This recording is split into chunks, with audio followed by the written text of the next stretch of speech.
In the opening scene of the film, a former deputy director at FinCEN named Ray King is shown sitting in a bar. Men who work for someone named Burke keep a tight eye on them as a young woman named Anais approaches him. Ray gives Anais a picture of the El Salvadorian Sanchez family. He clarifies that he is attempting to find them on behalf of Edith's father, but she believes he is requesting that she kill them. Ray tries to flee after writing something on his sleeve after realizing he's being watched. Before violence breaks out in the pub, he battles and kills two of Burke's men. Cobb, Burke's top enforcer, shoots Ray dead as he runs into the street. Mary Beth Medina, Ray's emergency contact and the current deputy director of FinCEN, shows up at the morgue after Ray's passing to verify his identity. On his arm, she sees the words "Find the accountant" inscribed. Before going out on a speed date, Christian Wolf, the accountant, communicates with Justine, his handler. Many ladies are initially excited to meet him, but after speaking with him, their attraction soon wanes.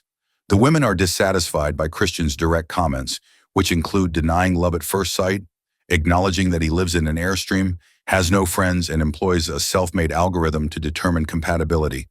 Whatever Ray was looking into, Mary Beth starts to delve deeper. She contacts a neuroscience academy associated with Chris after discovering documents linked to him. Justine hears that Ray has been slain on the other end of the call. At their workplace, Burke and Cobb, his enforcer, talk about Ray and Anais. They know Anais because she once killed 3 guys Burke was meeting with after interrupting their meeting, but she spared Burke. Cobb is sent by Burke to Fort Worth to handle any additional individuals who might be interfering with their business. Chris later locates Mary Beth in a parking lot. As they examine Ray's photos and investigation, they discover a tax return from Edith Sanchez and multiple images of deceased Chilean former Special Forces personnel. They discover that Edith's father was Emiliano Gonzalez, who was killed by gunshot the next day in Fort Worth. Since Edith supposedly worked at a pizza factory, Chris and Mary Beth go there to talk to Ike, the manager. Chris undertakes his own research and implies that Ike is involved in money laundering after Ike fails to provide them with the information they require. After Ike gets in Chris's face, Chris twists his finger and deftly fends off a few workers who are trying to help Ike. Chris eventually persuades Ike to acknowledge that he receives money from a man named Thomas who traffics women. Braxton, Chris's brother, is attempting to acquire a corgi puppy, but the adoption agency won't let him go until the appointed hour. Later, Chris calls Braxton and asks for assistance while he is out on a mission to kill certain targets. Braxton eventually consents to meet, despite his resentment of their tense relationship and the fact that Chris hasn't spoken to him in 8 years. At the motel where Brax meets Chris and Mary Beth, the brothers are waiting for 3 sex workers in a room. In return for information about Thomas, they offer them money, but the women are afraid. One stays behind and requests additional money in order to get away from Thomas. The men await the arrival of Thomas. Bra knocks him unconscious by punching him off the balcony and onto a car. Until Chris has Justine rig traffic so that no police stop her car, she is irritated. In the meantime, Mary Beth finds out about the murder of Edith's husband, Gino, the death of Emiliano, and the disappearance of their son, Alberto. The next day, Chris calls Justine for help, and Mary Beth joins him and Brax. Mary Beth tries to persuade Chris that just 2 security cameras were in use the night Ray was slain, and that her acquaintance from Homeland Security, a PhD candidate in computer science, has access to vital databases. In the meantime, Justine gathers her group of teenage hackers to search for Anais by scanning surveillance throughout Los Angeles. They find footage of Anais accidentally being captured in a selfie taken by a woman named Pamela.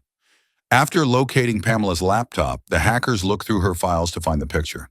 They recover the selfie in time, despite Mary Beth's protestations about invasions of privacy and the possibility of exposure, proving Anais's presence at the location and exposing her involvement in assassinations against criminal groups all across the world. By the book's end, Mary Beth has also come to the conclusion that Brax was behind some of these murders, which leads her to distance herself from the brothers and carry on her inquiry. Thomas and his lawyer later meet with Mary Beth and a lawyer. It turns out that Ike was killed by stuffing a rat down his throat. Cobb uses a sniper shot from a nearby building to kill Thomas and his lawyer before Thomas can consent to testify against his employers. A deeper mystery is hinted at when Justine tells Chris about a previous vehicle accident involving a woman. After Chris and Brax become closer, they go to a bar where Chris attracts the notice of Angie, a waitress. He joins her and the others for a line dance. But when Angie's ex-boyfriend turns up to agitate him, things get out of hand. Brax intervenes, and the two of them defeat the ex and his pals before escaping. The fact that Chris obtained Angie's number makes Brax proud. Mary Beth learns more about the woman who was involved in the vehicle accident. She had had cosmetic reconstruction surgery and lost her memories. She also developed acquired savant syndrome as a result of the trauma, which gave her exceptional skills in chess. Edith Sanchez, who subsequently took on the persona of Anais, was that woman. She eventually turned violent, assaulted a guard, and fled the hospital where she was receiving care. That evening, Brax's employer, Batu, who works for Burke, gives Brax the order to kill Mary Beth. Before going to bed, Chris finds out about the hit and quickly goes to her aid. But Anais gets there first. It turns out that Batu sent Anais in place of Brax after canceling Brax's assignment. She approaches Mary Beth, and after a dispute breaks out between them, Anais stabs Mary Beth in the abdomen and walks away.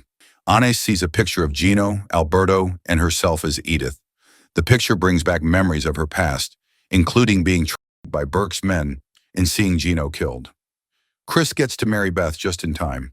Batu calls Burke in the interim to inform him that some unidentified force tampered with the hits, but he is reminded that the contract is in effect until Mary Beth passes away. Burke responds by giving Cobb and his henchmen orders to gather the abducted children to their Juarez compound and put them all to death. Chris and Brax go to Juarez to save them with Justine's assistance.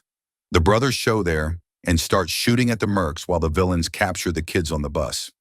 After a number of his guys are murdered, Cobb drives the bus off. Chris follows the bus after loading Brax into a van. The brothers shoot the mercs as they reach a pit into which the children are compelled. However, Cobb and Alberto are on the bus. Brax is in the back, but Chris gets on the bus. Cobb tries to sell Burke out right before Chris and Brax shoot him. After removing the children from the pit, they drive the bus to their homes. Then Justine contacts Batu and threatens to reveal all of his secrets unless he cancels the Mary Beth hit. Additionally, she calls Anais and provides her with Burke's address.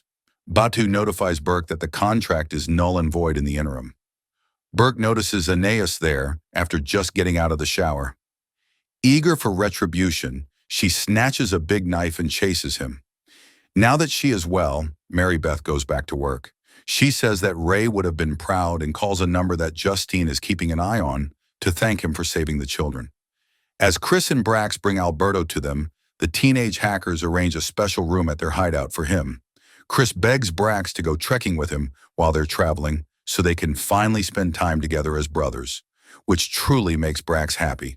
The movie ends here.